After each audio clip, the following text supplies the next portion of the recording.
Good afternoon, જય શ્રી રામ. કેમ છો બધા? તો મિત્રો હવે છે ને આ 4 લાઈનો સીધી કરી દીધી. હવે 8 લાઈનો રહી છે સીધી કરવાની. ચકડા ભરવા ગયા છે. જો બધા ચકડા ઉપર ભરી દીધા. તમને બતાવું ઉપર ચડીને કેટલા ચકડા કેવા લાગે છે ઉપરથી. આ જુઓ બધા છે. ક્યાંક ઊંચા નીચે થંભલા છે, પછી વ્યવસ્થિત ડ્રેસિંગ કરવી પડશે. હમણાં બધા થંભલા સીધા કરવાવાળા આપણે જે છે 5 જણા એ જમવા ગયા છે.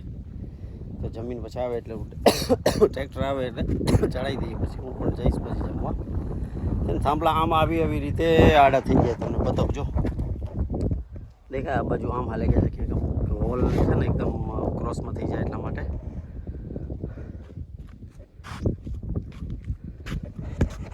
ચેનલ પર નવા હો તો ચેનલને સબસ્ક્રાઈબ કરી દેજો, વિડીયોને શેર કરજો, લાઇક કરજો અને બેલ આઇકન દબાવવાનું ના ભૂલતા.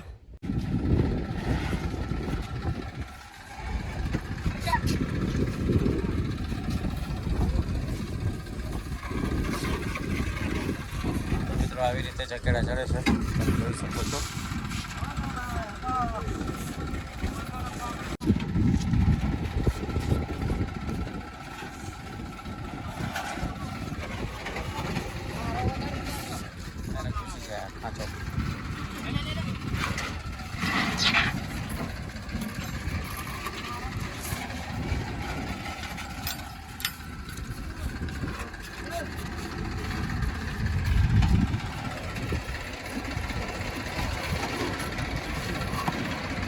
ફળીસ રાઇસિંગ ફળીસ જોરી અટકી જાય છે.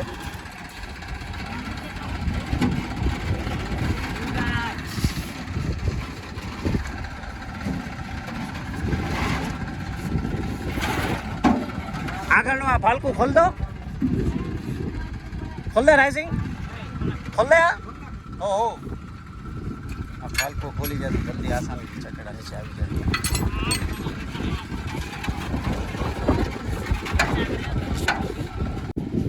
ઉપર રોહિત અને કરણ છે, નીચે આ બાજુ કમલેશ ને રાયસિંગ, આ બાજુ બાબુ કાકો, અક્ષય, જમાઈ ને રમેશ.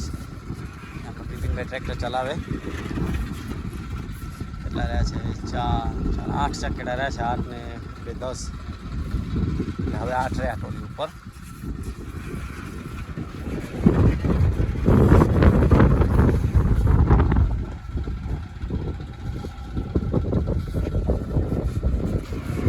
નમસ્કાર મિત્રો, બધા હવે થંભલા બધા સેટિંગ થઈ ગયા છે, સીધા કરી દીધા છે બધા. હવે ખાલી ચકેડા ચડાવવાના છે. 454 આનામાં ને 20-25 ઓનામાં છે. લગભગ ના 25 નહીં, 30-40 જેવા છે. ના સોરી 64 છે. 2 લાઈનો રહી ગઈ છે ને 454 એટલે સમજી લો 510થી આજુબાજુ ચકેડા છે ચડાવવાના છે. એક થંભલો ઓલો ઘણો ઊંચો હતો એ નીચો કરે છે, પછી પૂરું. ક્યાંક ઊંચા નીચા છે પણ વાંધો નહીં આવે. ડ્રેગન ફ્રૂટના જો લાઈનમાં ક્યાંક દેખાશે તમને ઊંચા. ડ્રેગન ફ્રૂટને ચકેડા ચડી જઈશું ને ડ્રેગન ફ્રૂટ થઈ જશે એટલે પછી ખબર નહીં પડે. કારણ કે જમીન એવી છે ને એટલે બહુ ઊંચા નીચા કરી છે તો થતું નથી. ત્યાં છે ને વોટ સાફ કરવાનું ચાલુ છે, એ પણ તમને બતાવીશું. રોહિત ને આપણે બાબરીઓ, રોહિત એટલે ને કરણ, રાયસિંગ કે દિનેશ, 4 જણા લાગેલા છે. બધી જે પાંદડી પડી છે ને અંદર જે એ બધી ઉઠાવે છે, ત્યાંથી બહાર ફેંકી દેશે, ખાતર બની જાય એટલા માટે. ચલાવો ટપડીએ બધા ઉપાડી લઈએ, તમને બતાવું કેવી રીતે થાય છે. લેવલ બાટલી હાથમાં જ છે. આ જો કેવું દેખાય છે બધું નીચે, એકદમ જોરદાર સીન.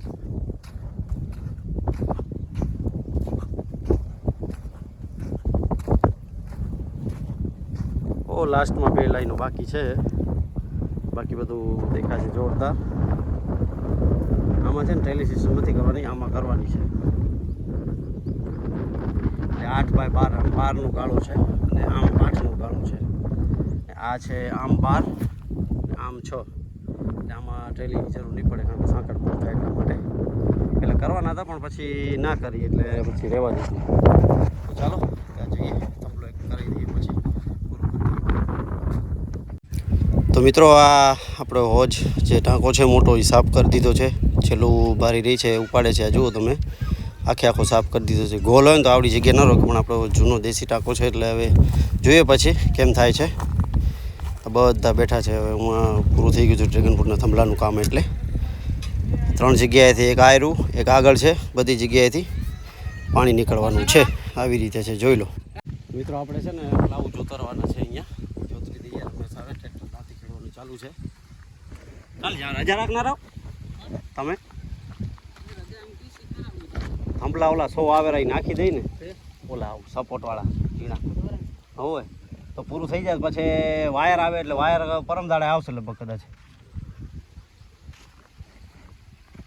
નાખવાનું છે આ લાવવું આપણે ફેરવવાવાળા. ઓટોમેટિક નથી, મેન્યુઅલી ફરાવવા પડે.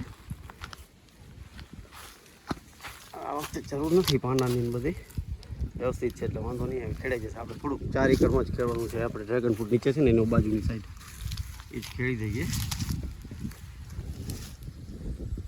આ છે ફરાવાનું. જો આમ ખેંચો એટલે અહીંયાથી બ્લોક નીકળી જાય એટલે આખું ફરી જાય લોડો ને. એટલે પહેલાં શું થતું, સિંગલ હતા એટલે વળી પાછું ટ્રેક્ટર રિવર્સમાં લઈ જવું પડે ખાલી. પછી વળી પાછું એક સાઈડથી જ ખેડવું પડતું. હવે છે ને બંને સાઈડ કલ્ટિવેટરની જેમ બંને સાઈડ ખેડાઈ જાય દાંતીની જેમ. એટલે આ આવી ગયા એટલે ડીઝલની પણ બચત થઈને સમય પણ બચવા માંડી ગયો. 10-15 વર્ષ થયા આ ટેકનોલોજી આવી ગઈ છે. રોટેટિંગ પ્લાવ એવી રીતે છે. અહીંયા પિયુષભાઈના દાડામાં હતા.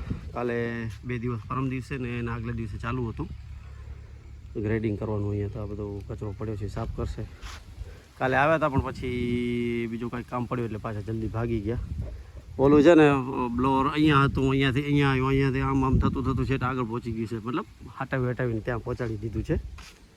અને આપણું રોટાવેટર પડ્યું છે, ઓલો આપણો પાવડો છે. ચાલો, ચેનલ પર નવા આવો તો ચેનલને સબસ્ક્રાઈબ કરજો, વિડીયોને શેર કરજો, લાઈક કરજો અને બેલ આઇકન દબાવવાનું ના ભૂલતા. બધાને જય શ્રી રામ,